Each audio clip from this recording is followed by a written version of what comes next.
The Triathlon Show 344.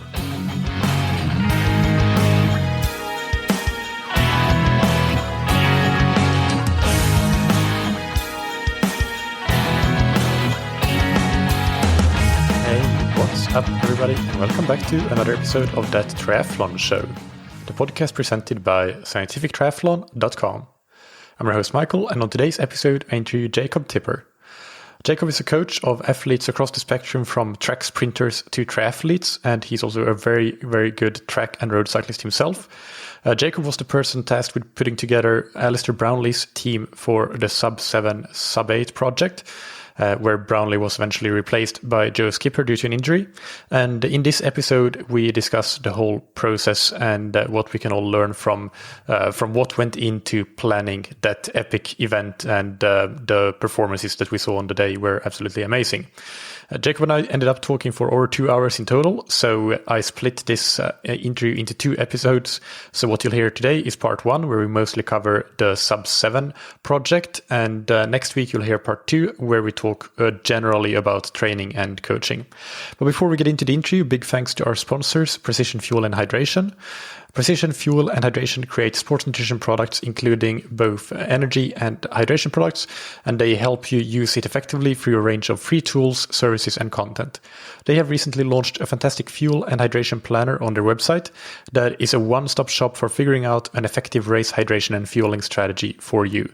It's free and super easy to use. It only takes a couple of minutes to answer a handful of questions, and then you get a detailed, simple, and effective race plan. They also offer free video consultations, so reach out if you're interested in that. And as a listener of the podcast, you can get 15% off your order of their range of electrolyte and carbohydrate products by using the code TTS22 at checkout on precisionfuelandhydration.com. And thank you to Roka. Roka produces exceptional quality triathlon wetsuits, tri-suits, swimskins, goggles, performance sunglasses, and prescription eyeglasses and sunglasses. Today, let's talk about Roka's range of wetsuits and why they are such a fantastic option. First, because there is a range of wetsuits from the entry-level Maverick that is still extremely high quality, but at an entry-level price, all the way up to the fastest of them all, the flagship model, the Maverick X2. All of these wetsuits come with Roka's patented arms-up technology, which maximizes your shoulder mobility so that you don't feel any restriction when you're swimming, which will ultimately slow you down if you feel that. Roka's wetsuits also have patented buoyancy profiles for the fastest possible body position in the water. And if you're somebody really struggling with body position, check out the MX Max Buoyancy Suit, which is the most buoyant of them all. There are a ton of other fantastic features in Roka's wetsuits, like the exoskeleton in the Maverick X2, and lots of others, so check them out on roka.com and visit roka.com/TTS for 20% off your order. Now, without any further ado, here's part 1 of my interview with Jacob Tipper. Welcome to That Triathlon Show, Jacob. How are you doing? Yeah, I'm good, thanks. How have you recovered after the long team time trial that you did the other week in the Sub7, Sub8? Yeah, I'm just about getting there. I spent the weekend at Leeds. I managed to blag myself into the VIP for the World Series there. So I had a weekend of spectating sport, drinking, having the free drinks there, and not having to kind of actually worry about the pressure of running around and looking after other people. So yeah, that was great. So I just about feel like I've decompressed, caught back up, and yeah, ready to start this week again now. Cool. Yeah. Well, we'll get into the Sub7 project a bit more in just a little bit. But first, can you introduce yourself to the audience? Tell us a bit more about who you are and your background as an athlete and as a coach. Okay. Yeah. So I'm Jacob. I'm a cyclist / coach / a few other jobs, all based in the UK.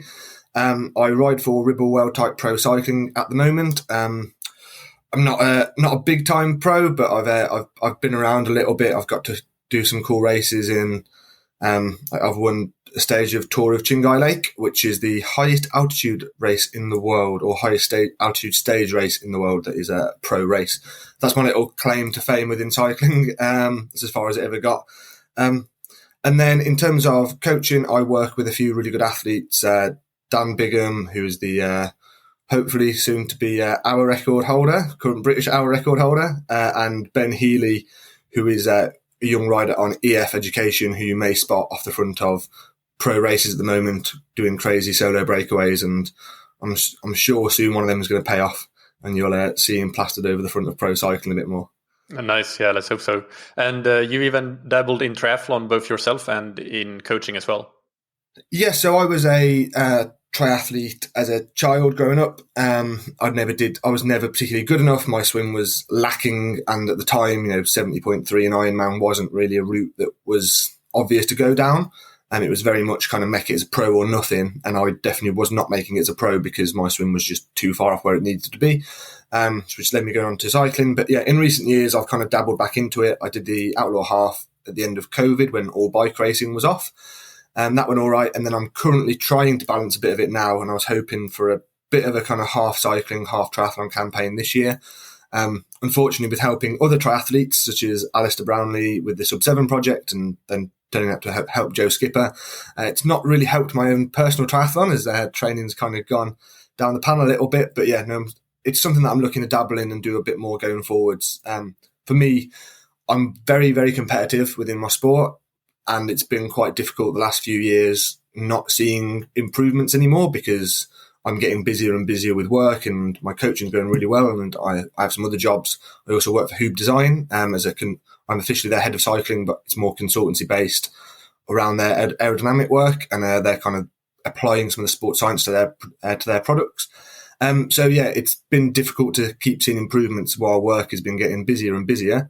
And that's not very nice, kind of being in what you want to be in your sporting prime, and you've not seen any of your good power numbers go up for a number of years. So it's been nice having triathlon do that. So this year's been a little bit messy with training, but my swim has still been improving. My run has still been improving. It's not amazing, but when so much of your life is tailored around sport in terms of career and what your ultimate hobby is essentially, it's nice to actually see some improvements because, yeah, I've not really seen them in a long time. So that's been quite nice. Yeah. So let's move on to chat about Sub7. So maybe just in case there's somebody that has missed it, can you explain what the Sub7, Sub8 project was in short terms? Because I think most people are familiar with it. So in short, the easiest way is to compare it to Nike's Breaking 2 marathon. It was essentially, can we break a world record in the sport of triathlon for both male and females? However, we did so kind of without rules as much. Like for the Ironman distance. Yes, for the Ironman distance. Sorry. So for the men, it was trying to break 7 hours. For the women, it was trying to break 8 hours, and it was kind of, we had to have a bit of an agreement on what the rules would be. We didn't want it to be a complete farce and have like an 80-man peloton riding around on the bike or have drafting behind lorries or cars or anything. So it was, you had a 10-man pacer team or female pace team, and it was up to you how you used them between the swim, the bike and the run, but you only had a maximum of 10 people, and you used them to help you go as fast as possible for the Ironman distance. Yeah, perfect. And on the men's side, we had Christian Blumenfeld was one of the teams, and it originally was Alistair Brownlee that was the other team, but then he had to pull out, unfortunately, due to injury, which meant that Joe Skipper came in to replace him with just 10 days or 8 days to go. And that was the team that you were involved with, so Team Skipper in the end. And on the women's side, it was originally Lucy Charles-Barclay, but again, due to injury, she pulled out, and Kat Matthews replaced her, and Nicola Spirig was the other female contender. So we had 4 teams, two in each category, and they were trying to break the record, but also racing each other, obviously, and trying to be the first across the line, compared team against team as much as man against man and woman against woman. Yeah, that was one for me. That was one of the exciting parts of it, and we very much egged that up on the way into it, that we were also having this rivalry with Christian. We weren't just going in and being like, "Oh, it'd be great if Joe happens to break Sub7 as well." It was like, no, we want to beat those guys. And yeah, we were very much about that. It was about, let's see who's got the quickest wetsuit, let's see who's got the quickest tri-suit, who's got the best bike sponsors, who is all in to win this, and however you are doing it, who's the best sports science applied. For us, this was a battle on every plane on who was going to win this. Who's going to win this? I think it just made it a lot more exciting and brought a lot of spice to it, that it was an actual race. It wasn't just a kind of challenge event, or, we were out to beat them, they were out to beat us. As much as people were probably thinking, what, you were actually trying to get Joe to beat Christian Blumenfeld? Yes, we were. I was genuinely gutted at the end of the race. Don't get me wrong, I didn't think we'd definitely got the winning ticket. I knew it was going to be hard and potentially well unlikely, but we were still really up for it. That is how we all approached this. Everyone that was in that race on every team really wanted to win that. And I think that also made it really exciting. And yeah, everyone that was there just looked like was super competitive, but also everyone loved it. And there's a lot of kind of like gamesmanship before the race. You know, we were kind of throwing shade at those guys, saying that we were going to lap them on the bike. And, you know, like their guys would be telling us that, oh, well, are you going to swim with Skipper? Because you probably could do, you're the same speed as him, aren't you? And, you know, like we'd be having like good bit of banter between the teams and stuff. And yeah, it's made it, being there on site was, yeah, actually really exciting. And we had this real good banter. And, you know, when you saw quite famously now, Skipper go past Christian, you know, like barking at him, you know, that was, other than making really good TV coverage, it was also quite genuine. Like, you know, Skipper wanted to beat Christian and was like, yeah, I'm going to bark at him and it might crack him. Let's see what happens. Like, just, it was, yeah, real good. From my point of view, it was real good sporting, man on man, woman on woman. And yeah, kind of best person of the day won. But yeah, within that, there were so many other battles. You know, there was the bike team versus the bike team. There was the swim team versus the swim team. You know, it was, yeah, real good bit of sport from my perspective anyway. Yeah, no, I definitely agree. Even a week before, I wasn't sure. I was definitely interested in it, but I wasn't really thinking that I would watch large chunks of it actually live. But I ended up watching every second of it when it happened. I was glued to the broadcast. So yeah, very very entertaining. I want to ask you then about the process that went into this whole project on your part and on your team's part. Can you tell us a bit more about what were the steps that you took and the things that you worked on in terms of training and testing and equipment and so on, and maybe that can help us also get some practical takeaways that you learned from the whole process of trying to optimize many different areas of this triathlon performance. Yeah, so I think there were two quite different approaches from the different camps.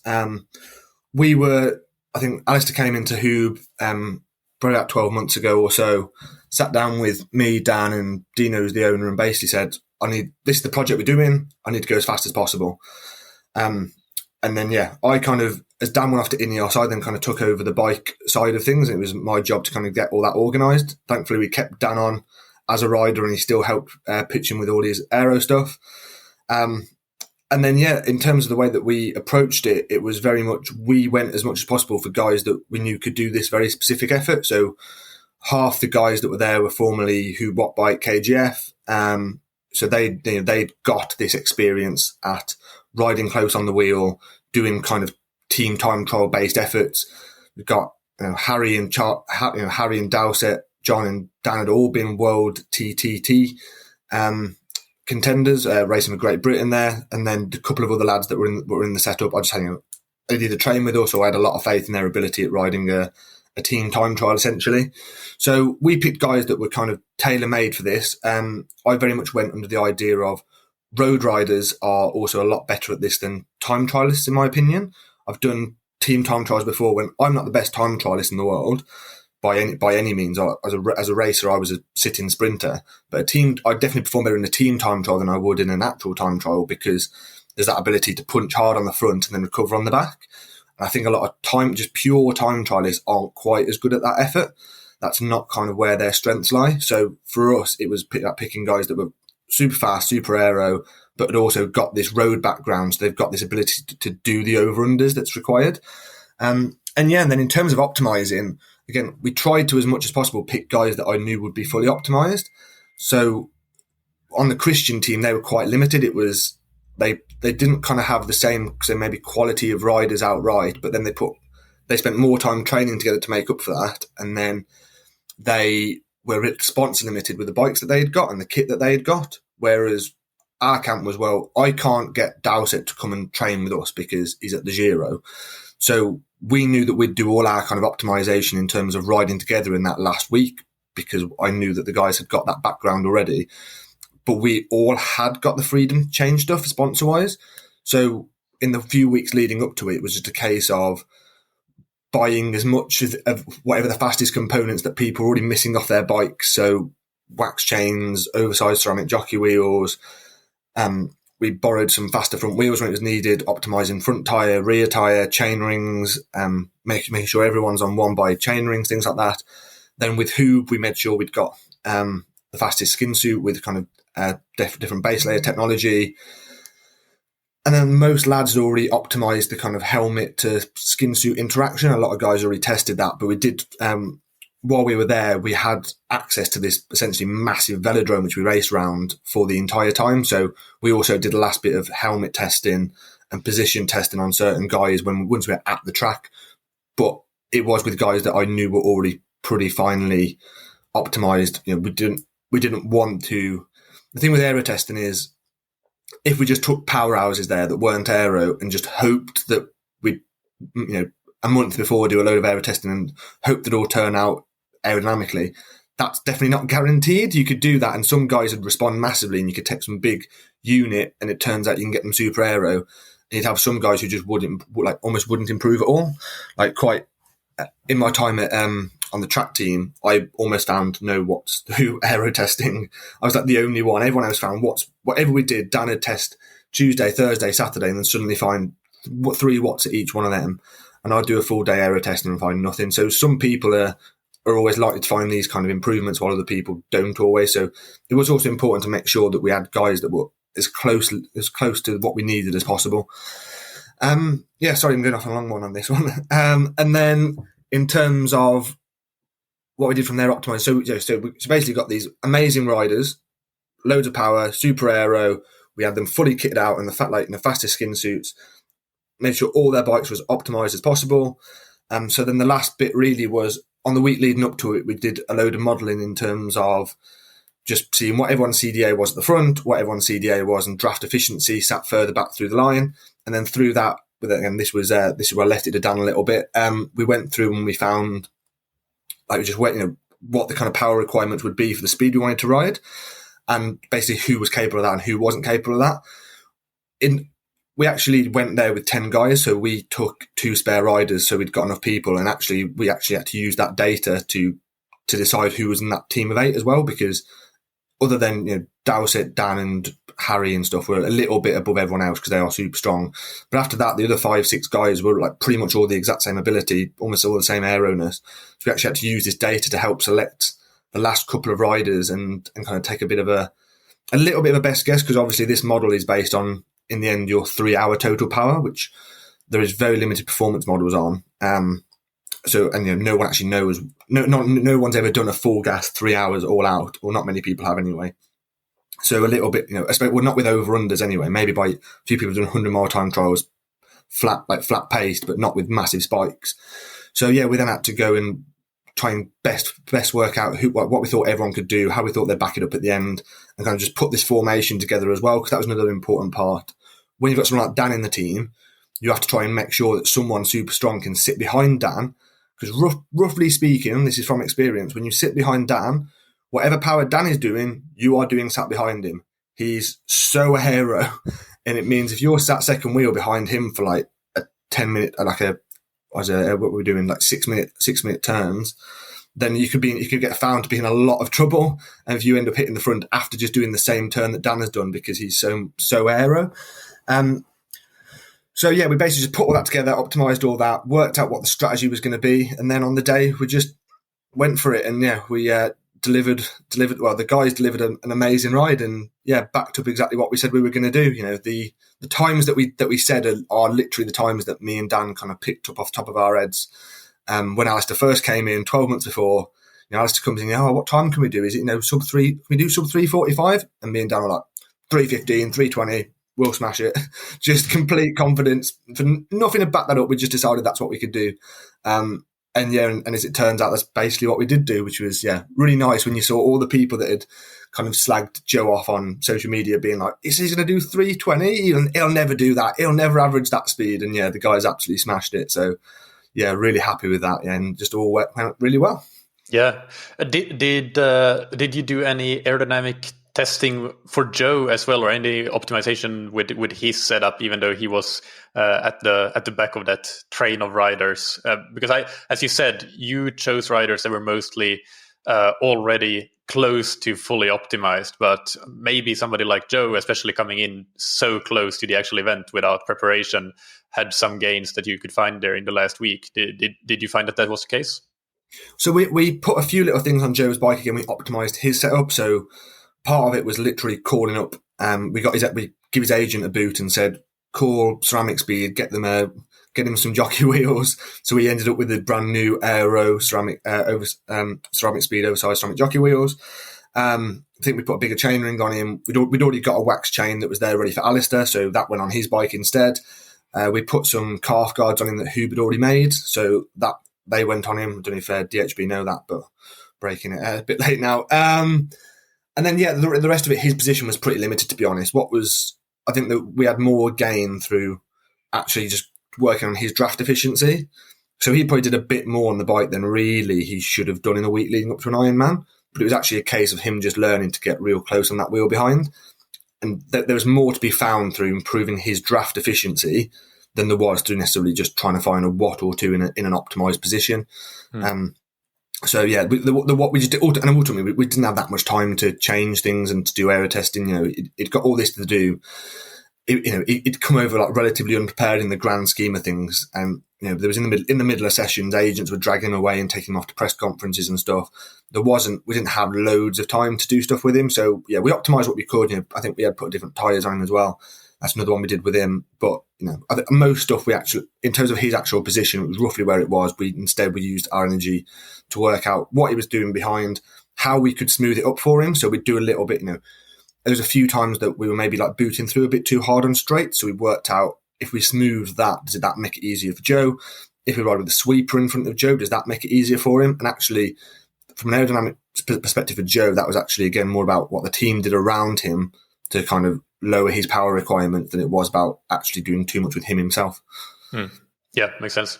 If you could talk a bit more about the tactics that you used in the time trial setup. So you said that you did 6-minute turns, and you ended up using 8 riders that were always on the course. You didn't have people taking rests on the side of the course and then switching back in, which Christian's team did do. So there was a difference in tactics there. Can you talk more about that? And for example, things like for example, what was the power that you had to do at the front, and then how did that compare to what you did when you were not at the front, when you were back in the peloton? So roughly on the front, you were looking at your 10 mile time trial power is what we were describing it as. So about 420 watts for a lot of the lads is what they were pushing on the front. And then by the time you kind of swung back and got to the back, you were looking at, for most people, about a 45% reduction in power in terms of your draft efficiency. That's how much you saved being sat 7th, 8th wheel. So in terms of what's that is, so basically at 250 to kind of 280 watts, and then that would gradually creep up as you got through the line. So once you were back in second wheel, and for John Archibald, who had John in front of him, he was basically at race power when he was sat behind Dan. But for most people, when you're sat second wheel, that's then down to like 20%, 25% in terms of your draft efficiency. In terms of turn length, that was actually a little bit of playing with it and working out. So what's really important in team time trials and these kind of events, and we learned a lot of this through our track time, and this is something we made a lot of mistakes with in our first few years on the track, is you never want the golden rule is do not park it on the front. Whatever you do not park it, because if you do, then the person behind has to accelerate. But not only do they have to accelerate, everyone behind them has to accelerate as well. As if you maintain a constant speed, that whatever draft efficiency everyone's getting behind is, that's preserved. They're getting 30, 35, 40% draft efficiency. But if there's an acceleration in there, they still have to match that acceleration energy. So you never want deaccelerations, accelerations. So the turn strategy was roughly what could the guys do on the front without starting to basically park it up. Was the basic way that we started to look at it. So we just played with it in training, played different turn lengths. So for most people, that was actually just a half lap. So, and the thing with a half lap is you could actually change in the banking as well, in the same way that you would with a track.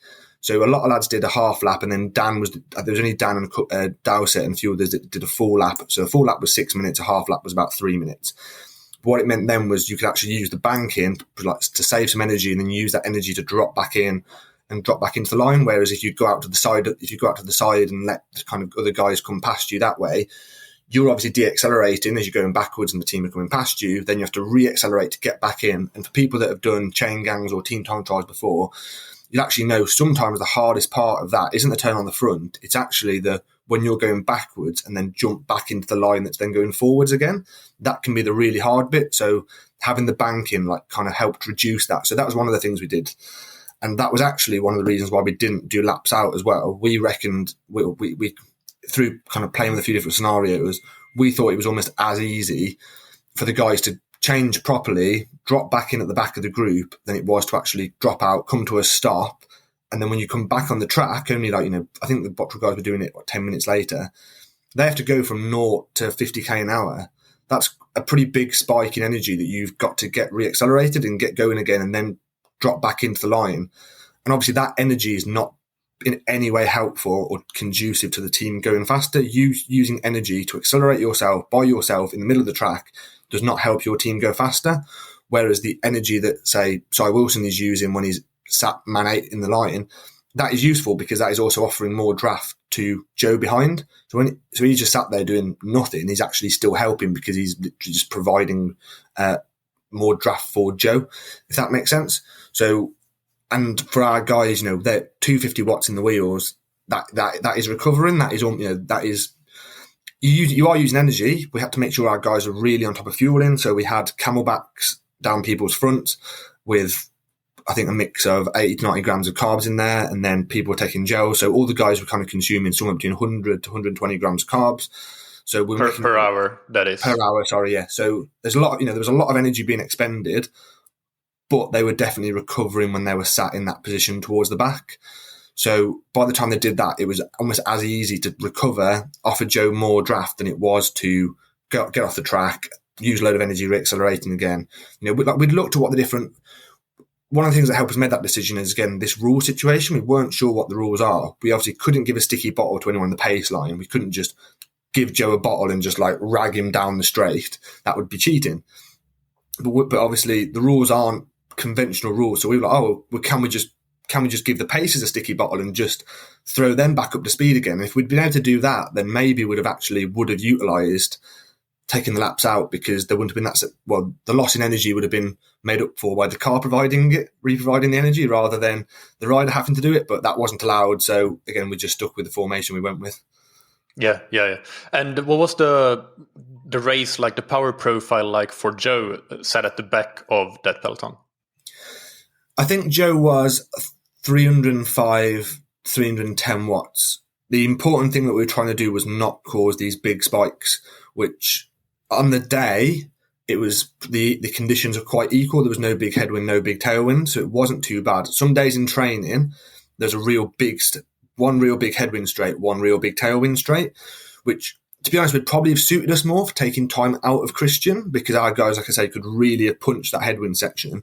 I think bad conditions would have suited our guys more. The fact that it was really good conditions probably actually negated some of the benefits we could have had over the other team, but Celavi kind of thing. But when we did have that, then Joe, we would accelerate from, say, 52 up to like 60, 62k an hour on this tailwind section.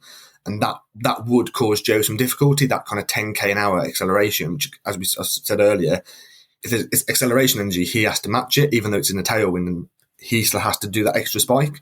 So that was hurting him a little bit. So we were trying to avoid anything like that, but the smooth conditions kind of helped. But yeah, so Joe was, I think he said it was, his power meter was somewhere between his power meter and head unit. There was a few little dropouts and a few little things. So we haven't actually got a perfect bit of energy, a perfect bit of power data from him. I think he reckons it was slightly higher than he'd ever done before, which is then amazing that he ran a marathon PB off a spikier, more power, with more power than he'd ever done before. Is crazy what I'm showing, like how amazingly he really did that day. But for Joe, it was a high risk strategy. It was with Alistair. It was different. With Alistair, we'd got before. We can work to these watts. This is what Alistair has worked out that he can run the marathon time he wants to off. So it was going to be about not just going fast, but making sure it was optimized around Alistair. So we'd probably, Alistair had done a lot of work in terms of his draft efficiency. Would have been a lot better on the back than Joe's, because we'd got him doing motor pace and we'd got him going out sat behind Johnny. He'd worked on that a lot. So I think, to be fair, and we'd done a load of aero testing with him. So I think the team could probably have gone about the same with Alistair on the back, but I think he'd have been doing less watts, so he'd still have been in that same balance of it'd have been about how fast can the guys go. But let's say, with Alistair, let's say I decided he wanted to ride 20 watts less because he knew exactly what he could do, and we knew he'd taken an advantage in the swim. We know he's a slightly stronger runner. Then at that point there, the strategy may have changed a little bit, and it may have been about how fast do we go while preserving Alistair. Whereas with Joe, it was high risk. He knew he wasn't going to beat Christian on an out-to-out run. No one, he's not daft. We knew we had to take an advantage on that bike section. So it was simply a case of let's just go for it and see what happens, and let's make a real race out of it. If we go past them, we go past them hard, and it rattles them. They could fall apart. They could get tired and touch wheels. They could, Christian could go out too hard in the run, trying to chase someone, and it could then fall back into Joe's favour. So it was really a case of, if he'd been doing 350 watts in the back, we'd have to have slowed it down, obviously. But the fact that he was like, this is about right, I reckon I can do this, it gave us the freedom to just kind of go for it, to be completely honest. And that was the great thing about Joe, to be honest. Obviously, we all found out on the Friday before that Alistair wasn't in the event. I basically called round everyone and said, look, guys, do you still want to come? Because part of the appeal was, you're riding for Alistair Brownlee, OG of triathlon. But all the lads were like, no, I'm still down for it. I'm still going to go. It's still all good. But imagine if we'd got there and then Joe had gone, I want to ride steady on the back here. You've all got to ride real slow and not go that fast and not enjoy yourself. I think it'd been rubbish. So I think it was really good that Joe was just like, you guys do your thing. Let's take the advantage out of Christian while we can, and let's just see what happens. And he just completely free spirited with it, and it really helped us enjoy it and get the most out of it. Yeah, we talked in a previous conversation about how you still had, even with the smooth conditions on the day, you still had, or Joe had to do certain spikes, certain accelerations, and part of that was maybe that he didn't have enough time to train on the draft efficiency, but also you mentioned things about how at those high speeds, the pedaling kinematics can cause spikes beyond what you can just see in the power itself. So can you talk a little bit more about that, and also how that might impact just generally cause fatigue, but also, and of course, in that way, impact the run? Yeah, so this is something that cyclists do a lot more of, which is essentially motor pacing work. When you're at a higher inertia, so essentially just at higher speed, or you're in a big tailwind section, etc., the way that you pedal actually changes. So you start to apply more torque at the very start of the pedal stroke. Whereas when you're on a long descent, when you're on a long climb, and you've got low inertia because you're going slowly, you apply power and force the whole way through the pedal stroke. Now, power meters don't always pick that up, or not all power meters do, because if you're just spiking at the start of the pedal stroke, there's literally not always enough sensors within your power meter, enough strain gauges that really pick that up or kind of record at that higher enough hertz as such. So it's definitely something that if you ever go, that riders, like cyclists will experience this. If you go motor pacing, your power is low, but your heart rate is high. You're doing a lot of damage and hurting yourself riding at these higher speeds in a much more kind of choppier way. But it's about going fast, and that's kind of the important thing. I think that's where I think in terms of what's the lesson that triathletes or the listeners from this could learn is that if you go and do a super fast Ironman, you go and do a man which is straight through a desert and super fast and nothing to slow you down, and you're riding 45k an hour, but you've spent all winter riding around the UK on a super slow winter training bike at 15 mile an hour, and you just do turbo and erg mode with a super low cadence, that suddenly when it comes to it, you're going to find riding at that high speed difficult, because you may have practiced the power at roughly the same cadence, but you've not been pedaling the same way, if that makes sense. You've not been distributing the torque in the same way, potentially for 8 months before. So I think it is super important that guys and girls go and practice riding at the speeds they will be racing at as well, because there is that change in inertia, there is that change in pedaling kinematics. And again, that was something that we'd already thought about, and that's one that was a second benefit of why we'd got Alistair doing motor pacing, was that he became really efficient at riding at 50k an hour in draft, because that is very different to just going out and just churning long hill long hill reps, or maybe at the same power, it's just you're not pedaling the same way. So it's just really important to kind of match that and get that the same. I think that's definitely something that a lot of riders get wrong if you do spend too much time on the turbo, which I understand some people have to, especially in the winter, with a lot of other commitments. But when race season does come or summer does come and the ability to go outside finally occurs, and the daisies are out and the sun's out and you get a little bit of time on a weekend to ride, I do think it's really important to be able to get that time spent riding at those higher speeds that you will be racing at. Yeah, I think that's a really interesting point you make there, and definitely makes a lot of sense. But something that I think is not a lot of triathletes necessarily think about, because usually that's maybe more relevant to cycling where speeds are a lot higher. But as you say, when you go and do these really fast courses in particular, then or even if it's just somebody going and doing an Olympic distance race or a sprint distance race that is fairly flat, then of course, due to it being shorter, you can go at a higher power, and maybe then you reach those higher speeds. And yeah, that could be the same kind of effect, that if you are then doing something that you're not used to at all, even if you're used to the power, then even then that could impact your run, at least make you lose those 10 seconds that is the difference between maybe making the podium or not, or whatever your goal might be in that race. So I think that's a super interesting point, and something I'm interested in reading a bit more about and learning more about. In terms of the battle between the teams, we talked about the bike a lot.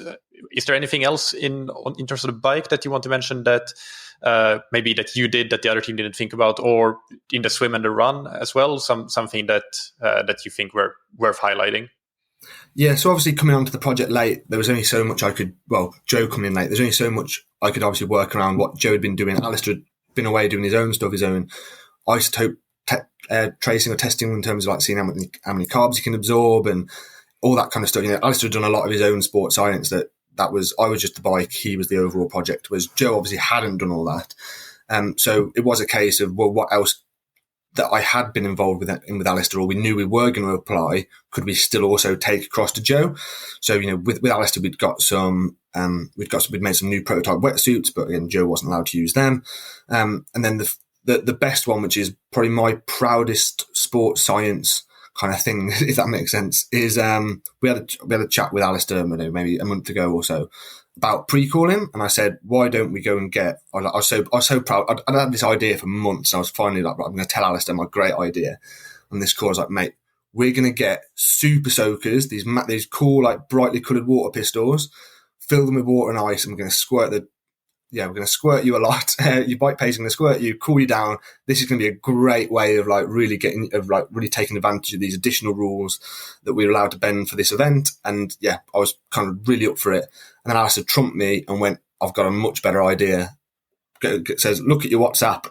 And then he pulls out this weed killer that he'd found on Amazon. And he was like, this will work even better.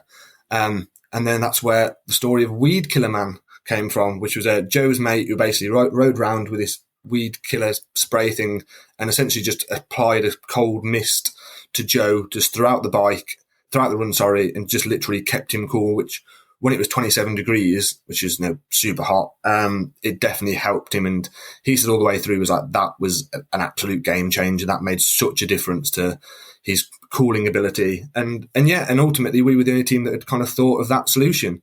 So, the Blumenfeld team, which is super science, everyone knows about their approaches with lactate, and then Christian put out a thing in Tri247 the other day saying that they're going to start measuring his poo samples and all these different things. They're super into the science, and he'd got all these core sensors all over him, and the core sensors would definitely have told him that he was hot because he did not have a plan for cooling on the run, which we'd got. So yeah, that was my little win on the day, was that we'd thought of that. So, I mean, don't get me wrong, as soon as they saw us doing it, eventually Olav, Christian's coach, was out on the bike with cold bottles of water, and he was then trying to do his best of them, pouring them over Christian and keeping Christian cool as well. But I was really happy that we'd thought outside the box with this crazy idea. And yeah, like I tweeted after being like, we definitely weren't taught this in sports science to get this weed killer thing. But no, that was definitely something. And that was the really fun part about this project. That's what I absolutely loved about it. That it was just this big problem solving exercise of,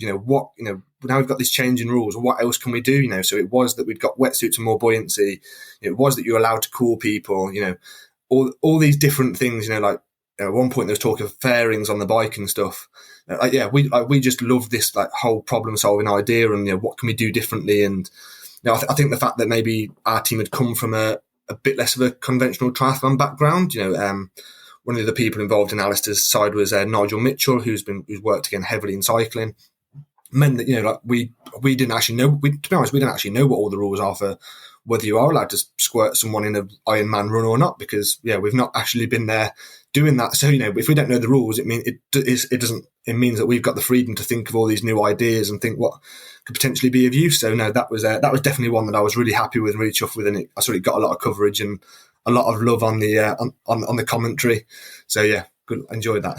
Yeah, that was great, and I think that's maybe also something that we tend to underestimate in triathlon, because we're used to the runs are very often warm, because to have a triathlon you need to have a certain water temperature in the first place, which kind of limits the season that you can do triathlons based on where you are, and then especially in Ironman racing it takes a fair time to do a 3.8 kilometer swim and 180 kilometer bike. So then when you get onto the run, you're kind of in the heat of the day, the hottest part of the day. And that's just the way it is. And of course, there are hotter and cooler races, but we never have what in marathon terms would be called an optimal temperature, which would be somewhere around 10 degrees Celsius or something like that. We tend to have the double is very kind of normal and not considered a hot race at all. 20 degrees Celsius, a hot race would be at least 25 degrees Celsius. But that's a massive difference when you even looking at the sports science of how temperature affects marathon performance. Then you clearly see that when you get not that far above 10 degrees Celsius, then you start to see a drop off in performance due to the core temperature heating up too much. So yeah, to have a way to cool the athletes definitely would make a massive difference. Yeah, I mean, for UK athletes, I can almost can't fathom how they can be running marathons in 25 degrees, because we don't see that very often over here. And there's obviously countries that are a lot colder as well. And I was like, on the day I was almost hoping that we would get that hot condition so we could bust it out. If it had been 12, 13 degrees, because, the weather was changing all week. It rained the day before. It was a bit of a cold, rainy day the day before the attempt. If it had been that, then obviously this really cool thing couldn't have come to prominence. Yeah, couldn't have come out. And so I was almost praying for this hot weather so we could use it. But I definitely wouldn't have, I was overheating just filling it up with water and ice each lap, let alone trying to run with it. So no, kudos to the guy, to everyone that was competing in those conditions. And I actually just kind of trumped that a little bit. I saw a few people commenting after saying, they really enjoyed the event, blah, blah, blah. But they're actually they weren't that impressed with the run times. And I was like, yeah, because it was 27 degrees. That's why the run times weren't all that impressive, because sitting on the back of the bike was hot. Like I say, there's those micro accelerations. It's a lot harder than people realised it was. It wasn't just them sat there having a disco on the back. The guys and girls were still having to work hard, because it was which is worth it, because that's where you took the most time. So they were still working hard on the bike. They then got into a 27 degree run. The people that were like, oh, well, the run times weren't that impressive. You try and run a marathon 27 degrees and we'll see how impressive your run times are. Honestly, the performances on the day were genuinely all outstanding. And that is how not a single athlete there was upset or disappointed or thought, oh, I'd like to have done that. And that was with Christian running, he ran 2:30. The rumor around the dinner table was that he'd been saying he wanted to run like sub 2:25 and stuff, but the conditions just didn't allow it. So yeah, I think just that's definitely something that I think people underestimate and forget the effects of thermoregulation and heat, especially on running, is big. So yeah, another one for listeners to take away: if you're at a hot Ironman, do not expect to suddenly be running amazing run times, because it's going to be tough. Yeah, no, it's been good to hear this information from you that Joe, for his power meter problems, seemed to have done his best power ever, or close to it anyway, for an Ironman. Of course, this one was shorter in duration, if not in distance. The distance was the same, obviously. So that, but still, with the effect of the accelerations, as we talked about, it maybe evens things out a little bit, because that's something that he would not be used to from training nor racing. So so yeah, and then the temperature on the run. Yeah, I think it was very impressive from all of the athletes. And maybe that's a question to ask you as well. Was there anything from the other performances, or even the preparations or the applications of science or equipment and so on, that you were impressed by or that stood out to you from any of the other teams, so Christian or Kat or Nicola? I mean, a lot of the teams kind of kept themselves to themselves a little bit in the week leading up to it. It was like very sociable, and we were all like talking and chatting. It was great. But in terms of the strategies that we all applied, we were all kind of keeping our cards to our chests a little bit. I mean, like my partner was on Kat's team, and she knew some of the things that we were doing. And I was like, keep that to yourself still, because I didn't want that to then get across to the men's team or anything, because they had friends in that team as well. So we were all a little bit coy with what we were telling each other and where we were letting that information go. And obviously, Kat and had a few. Well, she'd only come in 6 weeks before as well, so she didn't even get her girls. Her pacemakers didn't actually have their skin suits arrive. Like, I was literally there when the skin suit, well, the parcel from their sponsor arrived, and they were literally opened it and were like, there's enough kit for Kat, but not for everyone else. So remember, she also came into this late with like limited preparation. So she didn't quite get the same opportunity to kind of practice some of this stuff either. And then, we were kind of keeping things separate from the Blumenfeld camp. So whether there was too many of the things they were doing that we weren't, I actually can't tell you, because they were hiding stuff from us, we were hiding stuff from them. All our Stravas were hidden in the week leading up to the event. Things like that, and then we just didn't have too much to do with the Nicola team, but it was just I think really it was the performances everyone executed on the day were just for not like I'll be honest, I actually thought Nicola was also really impressive. I didn't think that their team looked like the way that we'd seen them in training. I didn't think they were going to go as well on the bike as they did, and they had a couple of time trial girls that also performed really well on the day, and. It's from a cycling perspective, this was bizarre to me. Like we are very much, if you don't win the race, you just kind of it's rubbish. If you're teammates with Bahani or something, you don't win the race and you get on the coach. You could have worked all day, you get on the coach and you have him shouting at you, the DS shouting at you, and it's rubbish. And cycling is like this really harsh, cutthroat world, where if it's not a win, it's rubbish, and you're useless, and I've done my job, I'm taking my paycheck, and that's it. Whereas this was for me like amazing that everyone took something from this: the swim paces, the run paces, the bike paces. Everyone came away from this like so chuffed and so like really happy with the performances they'd all put in, and it was like to me this was a new world, and it meant a lot of our guys actually really enjoyed this. Like Alex Dowsett really enjoyed this. Like I was worried that I kind of got these great group of riders together, and then at the end of this they were going to hate me and be like, "How has he roped us into doing a 100-mile team time trial? That was horrific. Why did I do this? That was awful." That's literally what I thought was going to happen. I was a little bit worried that I'd got my mates, and I thought my mate's going to kill me for this. I've got them to do this horrific event.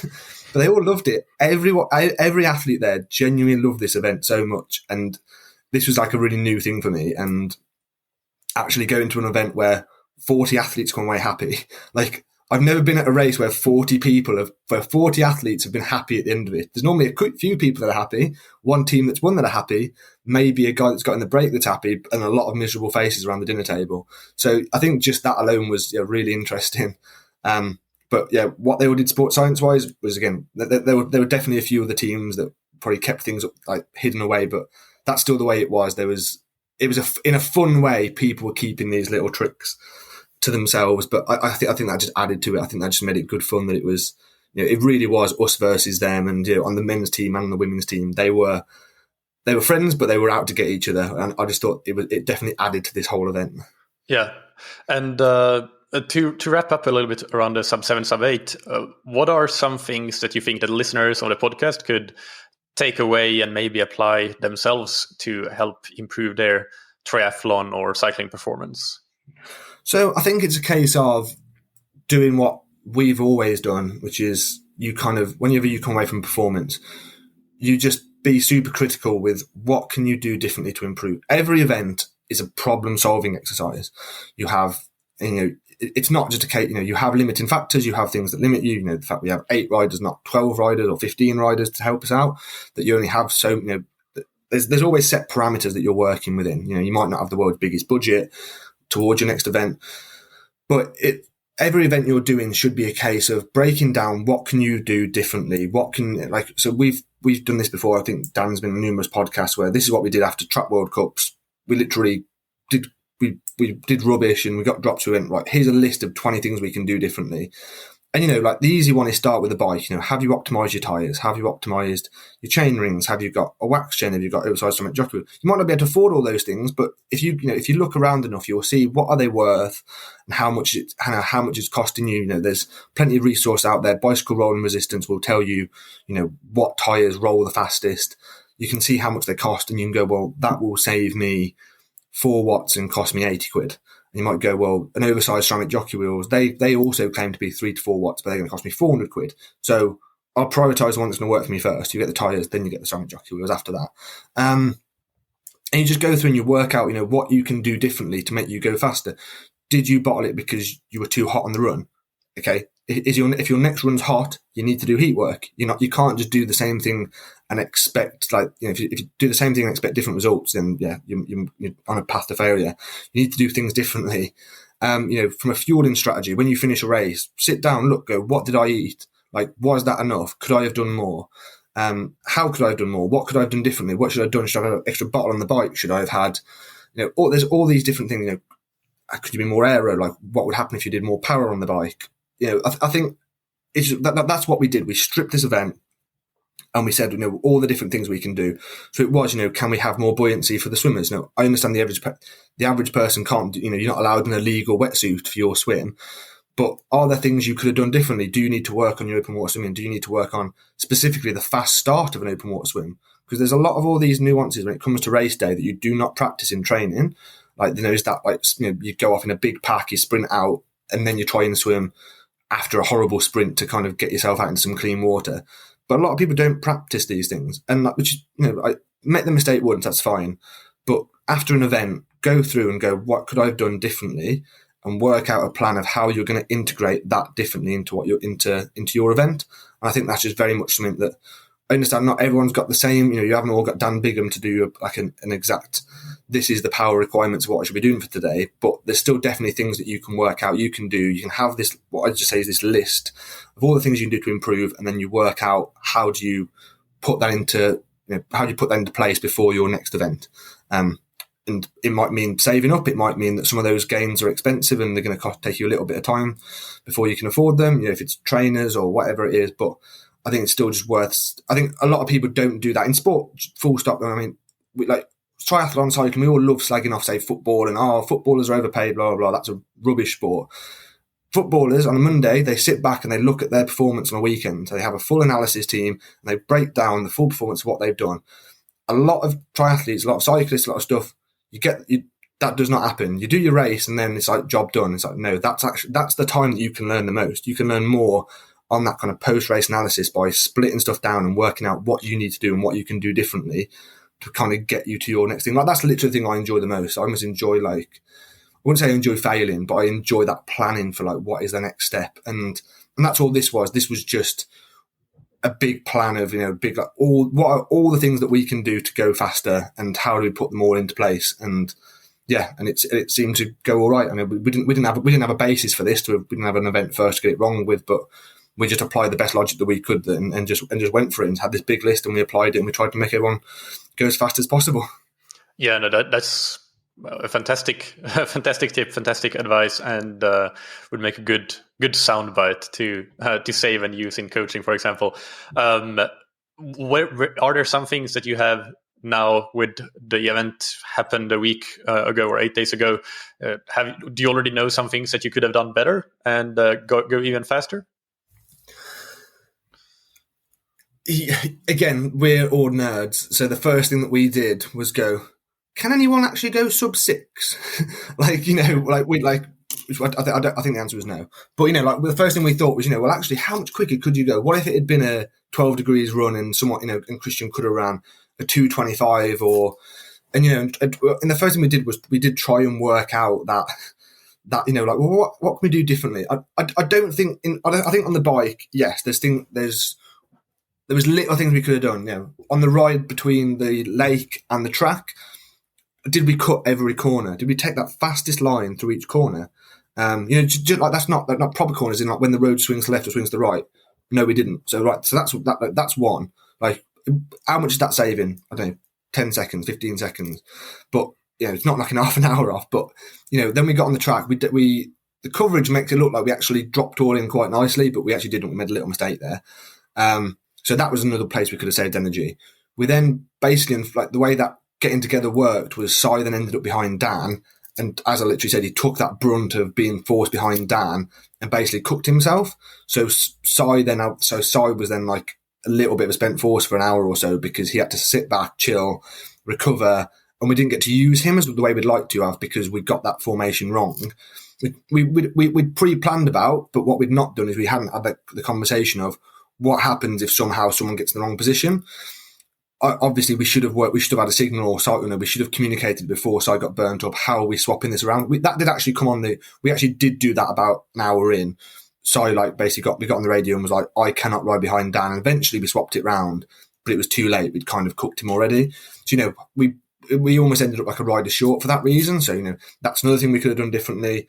This is how we dissect it. You know, I'm going, everyone could have been on different shoes. We could have got more like, you know, there's a few, I know not everyone's optimized like that, which sounds daft, but that's something we've tested and we know Dan's on optimal shoes and things like that. But I know not everyone there is. I reckon we could find each person, you know, 2, 3, 4 watts by being on the optimal cycling shoes, but like, which is a little bit depends on your pedaling and that kind of stuff. You know, so well, if everyone's got 2 watts there, they could save.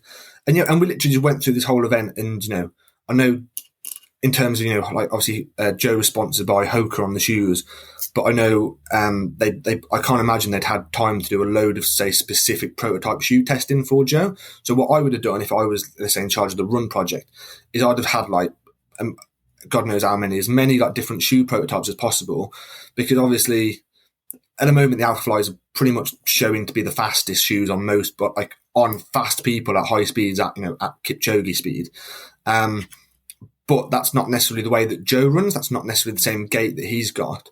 So, and we do see there's this difference. If you do look, the people are running the different shoes work well for different people. Like the Alphafly, probably for me anyway, it was good for me when I ran a 10K. It was not good for me when I tried to run a half marathon at the end of a triathlon. I could tell I was like, yeah, I'm running far too slow for these to be of use. But, you know, like optimizing a shoe that would have the perfect, like, kind of drop, the perfect kind of like carbon plate in the right place for Joe, how much could that have saved? I think probably quite a bit. But I know, like, obviously Hoka didn't decide to commit £1,000 just for Joe to have an amazing shoe when they had no idea he was going to do this. And that's, this isn't slagging Hoka off. Like, why would Hoka make shoe just for Joe? They should obviously be busy making shoes that are good for as many people as they can be. But if you had that budget to do, you know, like whatever you could, you know, and actually like develop, you know, and this is, I think, what we do and the excitement that, you know, we find through all this. You know, again, Joe didn't have the wetsuit optimized with that kind of buoyancy, and also buoyancy in the right places for him that would have worked. I think we could have done. I think swim strategy wise, I think we definitely know we got the swim strategy like not wrong, but we didn't have a chance to prepare for that. It was like Joe tried to swim on Alistair's hip, then he kind of dropped off a bit, then he tried again, then he was kind of just hitting Alistair, then he eventually got on Alistair's feet. Whereas if he'd got someone that he trained with all the time and properly was sat right on that hip, real tight, you know, to get in that real draft strategy that obviously you can't really do in triathlon so much because. So it sounds stupid. I only found this out the other day that basically the best place to swim, for anyone that doesn't know this, is right on someone's hip. And you almost need to synchronize your arms with their arms so you're not hitting each other. And you swim right up on someone's hip and it's amazing. It's like drafting on the bike for the first time. You're like, wow, this makes a massive difference. It's so much better than just being on someone's feet. But in a race, if you start, what it actually does is it slows that person you're with down a little bit. So if someone starts doing that to you in a race, you're going to swim away from them, you're going to hit them, or you're going to attempt to, you can politely like get them off your hip.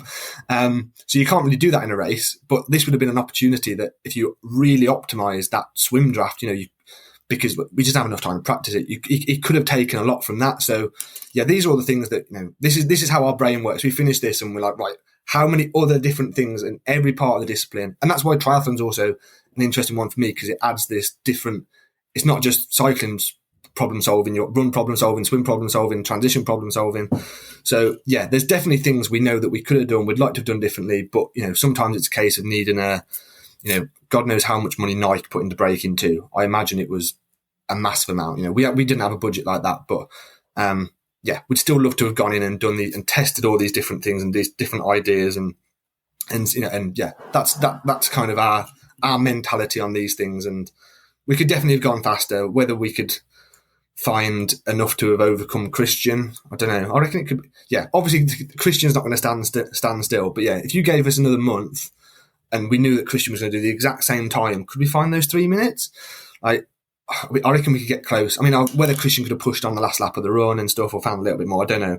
But yeah, I do reckon. Yeah, there's always time to find. There's always that opportunity. Whether we can get there in a month or so, yeah, maybe not. But yeah, in a year or so, I reckon we could get there. But then obviously Christian will have moved on. There's no way Christian's going to do the exact same time either in a year's time. Let's say if this got rematched, but I don't think it will be. I think there's definitely talk of this happening again though. But I don't think it'll be the same format. I think they want to do a few more teams, or I think this will happen again. So it will just be a different episode of problem solving, because I think next time they're talking about more teams but smaller pace teams, smaller amounts of paces. So that will then just be same thing but a different way of doing it. So yeah, also looking forward to that if that happens. And for me, a couple of things that you've mentioned throughout this interview that I take away as a practical thing to potentially implement in future races would be, well, one of the things that I found really interesting was the camelback at the front of the skin suit. I think that's actually a really smart method of making sure that you get a lot of nutrition and hydration on board, but you have it in a very kind of non-cost area aerodynamically. So that's really cool, and it's also safe compared to having bottles behind the saddle that might. I mean, how many times have you heard about somebody? Yeah, I launched a bottle in the first 5 kilometers of my Ironman, and then I couldn't get another one, and then it ruined my run. It happens too often. So I think making sure that you have your hydration and nutrition in places where you actually don't lose them is also an important consideration, really important. So that was a cool tip. And then the other one we already kind of mentioned quite a bit, or talked about quite a bit, which was the one about training at the speed that you will be racing to make sure that you're specifically prepared for that. So that might mean bringing out your disc wheel and your race helmet more often than most people would normally do, even in training. Maybe driving a little bit to get to a faster, flatter course, similar to what your race course might be like, and so on. So those were two points that I just wanted to highlight from my side for the listeners' benefit as well. Yeah, no, that was something we used to do on the track. Was we would train on the track with double disc wheel, skin suit, aero helmet, because we wanted to match the speeds that we were racing at. That was to us super important, because the banking, when you're kind of going on the tight track, especially, your line changes at different speeds, the track feels different. And that's, so we always did that, and we always had people raise their eyebrows at us, like, why are you out on your race wheels? It's like, well, because we want to go fast. We want to replicate it's that bit of specificity, essentially, isn't it? It's what people always talk about. You do need to have that level of specificity when it comes to training. And then the camelback one, I think I actually did that one at the triathlon I did at the end of COVID. So I did that about a year and a half, 2 years ago. And I'm kind of, again, I think that's a really cool one. And again, it's probably not it depends on your frame. So if you've got a bike that has already got loads of hydration built into it, so which a lot of bikes have do, it's probably not as important now. But I had a Scott Plasma 3 at the time, super narrow, super thin frame. So I tested what damage did the bottle do on it, and the bottle made it so slow. If you've got a really narrow, thin, fast frame that's great in a straight line, it doesn't necessarily mean it's good. But the second you put hydration on it, it can sometimes ruin the bike. So I think it was costing me 12 watts was to put a bottle on it. I think it was like a big 1 litre bottle is what I was thinking of using for this half. So 12 watts I saved by not having a big horrible bottle on there. But the only thing that did happen is I actually ran off without it first time. I had to run back and go and get it, because I was like, I'm not doing my first ever half Ironman without any fluid. So I literally had to leave my bike and transition and go back and get it, because I completely forgot, because again, I was so new. It's my first ever triathlon basically. So that's also something that, again, people if you can. I've had this I've made this mistake in other triathletes, is also don't throw away loads of time in transition. Make some effort to actually practice your transition. It's something that I used to do as a kid. I remember just getting it right so easily. You don't have to do it a lot. Just actually practice mounting, getting your wetsuit off, putting your trainers on, whatever it is. I used to just go through that motion, just maybe 20, 25 minutes, like 2 or 3 times before like a big race. And just practice literally trainers on off, shoes on off, mount, dismount. And I understand if it's your first Ironman and you're going to be doing it in like not the super fast time, then yeah, you don't need to race through transition. But you also don't need to give away like an extra 2 minutes needlessly, because some people obviously will spend an extra grand on an even fancier disc wheel that's probably going to save them 30 seconds to a minute. Now, you could just practice your transition and save that extra minute there as well. So yeah, that's probably another little one. So from my own learning, yeah, don't forget your camelback in transition. That's a great point. A couple of weeks ago, I think I wrote in the weekly Scientific Triathlon newsletter. I tend to write a coaching thoughts column, and I wrote about exactly that, transitions, and how it's something that is so often forgotten. We don't practice it. We don't even think about it as important in the race necessarily. It's almost as if we think that the clock stops, even though obviously it doesn't. And it can make such a difference. Like you've seen even at the pro level, you see races where somebody might have the fastest swim, bike, and run time combined, but finished off the podium because their transition times were slower than the person that ended up, or the persons that ended up on the podium. So it does make a huge difference. I mean, even just this weekend, I had an athlete racing. She won her race because even though her run was significantly slower than the person in second, but she had a significantly faster transition, and that made her win by a few seconds. And the other example that I was going to bring up was the Leeds triathlon yesterday, or this weekend, as we talk, especially in the mixed team relay. I think I know that I just sat down and observed what everybody was doing in transitions, because 2 seconds makes such a massive difference at that level. Obviously, most listeners are not at that level. We're not necessarily talking mixed team relay racing, but it still applies, even though at a different level. Like we're not talking about losing 2 seconds, but we're talking about how easily you can lose 20 seconds if you don't really work on transitions. So I think that's a great point, and it's good to get to talk about transitions, because it's something that I haven't necessarily talked about a lot on the podcast either. Yeah, I don't mean to be harsh to these like world leading athletes that I was observing at Leeds yesterday, but there was definitely a few suspect bike mounts, and I was like, you wouldn't get away with mounting your bike like that in a cyclocross race. But there was definitely a few that I thought, you're a world athlete, you're an international athlete at this. You probably should be work a little bit better at jumping onto your bike. And there was definitely a few that were a little bit slower than I kind of thought they would be. But yeah, I think like it doesn't for your average listener, if you're an average person doing an Ironman triathlon, it doesn't, you don't need to really work on how do you jump on your bike like Wout van Aert does in a cross race. That's not the input. That's not the priority for you. But I do honestly think just practicing it and going through the motions just a few times can really help. And if it just, if I offered almost anyone in an Ironman field anything that saved them 30 seconds, people would bite my hand off. If I could say to someone, I've got this magic pill here, this will save you 30 seconds or a minute in your event, how much are you willing to pay for it? I bet some people would pay a lot of money for just that magic 30 seconds for a minute. For free speed, that is, people spend a lot of money for that. And I was like, well, that 30 seconds could be done by just practicing in your living room, taking even just when you do just practicing, when you do your open water swim, just when you come out the water, just see how quickly you can get your wetsuit off. Why not practice it every time you're doing it? So yeah, I won't hammer that home anymore, but it's definitely, I can't talk because my transitions that I've done so far in my few triathlons have been terrible. So this is do as I say, not as I do. But it's definitely a little bit of a pet hate of mine. Any triathletes I've coached, I'm like, why are you throwing so much time away in transition? This does not take a lot of time to kind of get right. Well, you mentioned the Nike Alpha Flies earlier, and also watching Leeds yesterday, and you probably noticed that I think the by far the most used shoe is the Asics, the Metaspeed, and not the Nike. There are not that many athletes now at the short course racing anyway that are using the Nikes, and I think that's just because the Nikes are pretty difficult to get into quickly. They have a tight fit for a lot of people and are not that easy to get on. when you need to get them on in 1.5 seconds. And I think that's a main reason. The ASICS shoes might not be faster in a lab test, be more economical, but that transition makes all the difference. Yeah, it's as simple as that. And I think people can apply. It can be a false economy sometimes. Is people take too long doing one thing and they could have just saved it by just getting it done. So yeah, just try and prioritize. Like on this list of things to improve. Like I say, you go through, you work out what you can improve on all these different disciplines.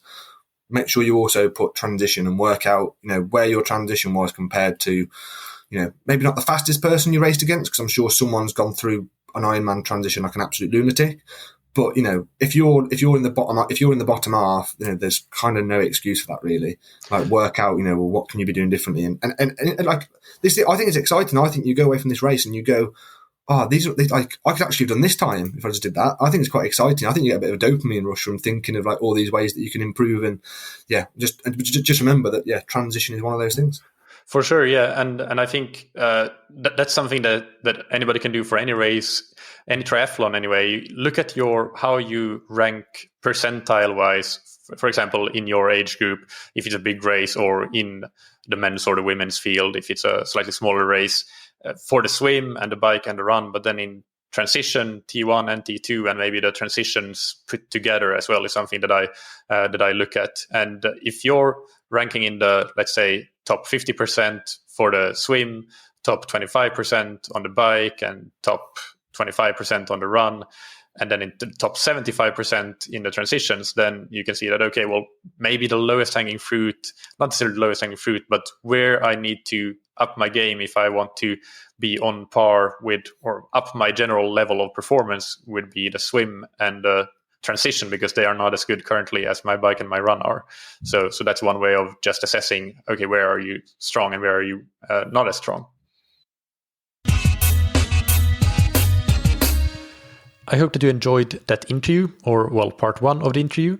I found it fascinating, and I hope that you did too. So make sure you tune in to next week's part 2 of the interview with Jacob if you want to hear more from him. You'll find the show notes on scientifictriathlon.com with all the links mentioned, including the related episode to Dan Bigham that we mentioned several times throughout this episode. And if you want to improve your triathlon performance and want help to achieve your goals, then while you're on the Scientific Triathlon website, check out our options for coaching or training plans. Whether you're just getting started or you're trying to qualify for a world championships or trying to race professionally, we have experience in all of those scenarios, and we would love to discuss further and help you on your triathlon journey. So check out scientifictriathlon.com and contact us to discuss more. Big thanks finally to our sponsors, Precision Fuel and Hydration, that you can find on precisionfuelandhydration.com. Use their free fuel and hydration planner to understand your fluid, electrolyte, and carbohydrate needs and get a specific and effective race strategy, and book a free video consultation with the team if you want to refine it further. Use the code TTS22 at checkout for 15% off your first order of fueling and hydration products. And thank you to Roka, that you can find on roka.com. Check out their wetsuits, tri-suits, swim skins, goggles, and sunglasses and prescription glasses. Use the promo code that you can get on roka.com/TTS to get 20% off your entire Roka order. Thank you, as always, for listening. Keep training smart and keep loving triathlon.